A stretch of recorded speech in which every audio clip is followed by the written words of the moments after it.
Back in June, many parents probably thought the controversy over mask wearing in the classroom was behind us, but unfortunately, the Delta variant has made that kind of impossible. Yeah, Dr. Tina Tan from Northwestern University Feinberg School of Medicine joins us this morning with perspective. Doctor, good morning to you, and thank you for joining us. Good morning to you. Thank you. So I want to start for our viewers, Doctor, with the difference between that COVID strain Anita was referencing back in June and this Delta variant. What makes this strain more dangerous for kids?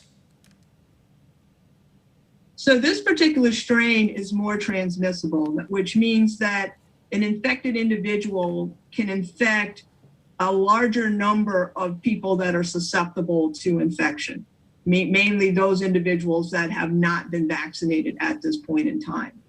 And what we're seeing is that over the last month, there have been a significant increase in the number of children that have become infected and the number of children that have required hospitalization for their infection. So the major point with the Delta variant is that it can be very rapidly spread throughout a community and throughout a household. If you're diagnosed with the COVID, how do you know that it's the Delta variant? I mean, how does the doctor tell you that it's a Delta variant or regular COVID? Well, I mean, what we know now is that the Delta variant accounts for about 90% of all the COVID cases occurring in the US. So that if someone in an office is not going to be able to tell you that it's a Delta variant, the isolate would have to be tested by a hospital or by the state health department to tell you that it's the Delta variant. But chances are that it is, given that the vast majority of the COVID cases are being caused by this particular variant. You know, Dr. Tan, we heard from a lot of teachers last spring and their frustrations about the younger kids keeping their masks over their faces.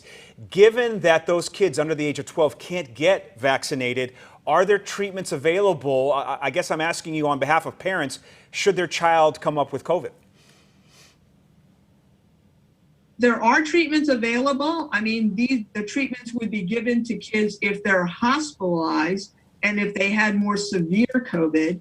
For kids that have mild to moderate COVID and don't require hospitalization, treatment is mostly supportive. What is going to be your message this morning to teachers and staff that are working with the children? Maybe they haven't been vaccinated themselves.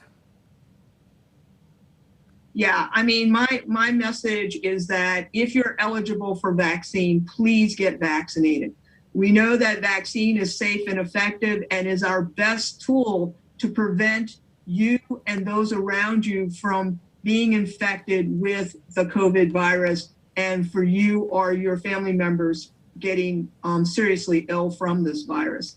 You need to protect these younger kids that are not available, for whom vaccine is not yet available.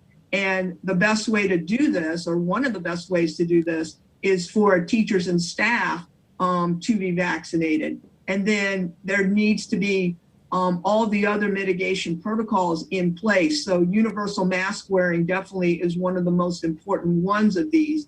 And we know over this last year that kids over 2 years of age can keep a mask on. If you remind them, they are able to keep a mask on pretty much the entire day, as compared to teenagers who many times forget to do it and won't do it. So these younger kids are able to keep a mask on for the majority of the school day. We're just about out of time, Dr. Tan. Real quick question. If you had the ear of every school district in the country and they said, Doctor, how long should our kids be wearing masks in the classroom? You would say what?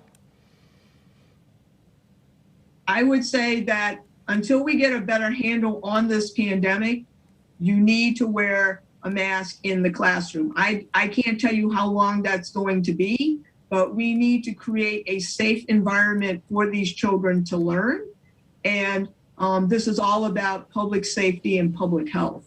All right, Dr. Tan, thank you very much for joining us this morning. Good information. Appreciate it. Thank you.